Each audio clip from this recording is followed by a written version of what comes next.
আমার উত্তরের ভাই গো, আমার উত্তরের ভাই গাইছে বাগে গো।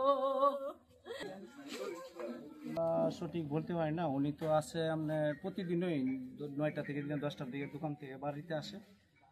আসার পরে আমরা ফোন দিচ্ছি, এখনো মোবাইলে যোগাযোগ নাই। 10টা-11টা মতো ফোন দিচ্ছি, মানে ফোন ঢুকে কিন্তু রিসিভ হয় না। তো কোনো কারণে ফোন দিতে দিতে দিতে মনে হয় ঘুমাই গেছিল গা। পরে হুট করে আবার 1টার দিকে উঠতে আসে নাই, না আসার দিকে পরে ধরে গেছে গিয়ে দেখে রাস্তাতে পড়ে আছে। এটা হচ্ছে নদীর পাড়ে, নদীর পার শীতলক্ষা নদীর পার না? আরেল খান নদীর পারে ছিল। পরে আমরা দইটা শুনে গেছি, গিয়ে দেখি আমাদের ভাই এখানে সন্ত্রাসে হামলা দিয়ে মাইরা ফেলাই চলে গেছে।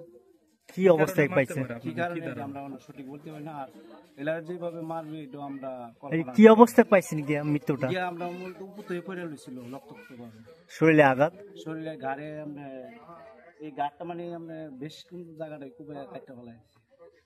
কি কারোর সাথে কোনো শত্রুতা? না না না, এটা আমাদের এখনো জানা নাই, আর শুনছিও না। বা কিছুদিনের ভিতরে যে ঝগড়া হয়েছে এইরকম ভাবে আমরা কোনো কিছু। আপনার নাম কি? আমার নাম মোহাম্মদ আরিফ মিয়া। হঠাৎ রাত্রে অনেক হুড়াহুড়ি শোনার পরে আমরা ঘুম থেকে ওইটা শুনলাম যে নদীর পার হুড়াহুড়ি হইতাছে। তারপর একটু আগাইতে আগাইতে পরে শুনলাম যে মানিক দাদারে গলা কাটটা ফালায় তুলছে এরকম। পরে গেলাম, তো যা দেখতেছে আসলে গলা কাটটা ফালাল। পরে পুলিশ থানার ফোন দিলাম, পুলিশ আইলো। তা আমরা আসলে এলাকাবাসী অনেক আতঙ্কিত, এই ধরনের ঘটনা নিয়ে আমরা এলাকাবাসী অনেক আতঙ্কিত।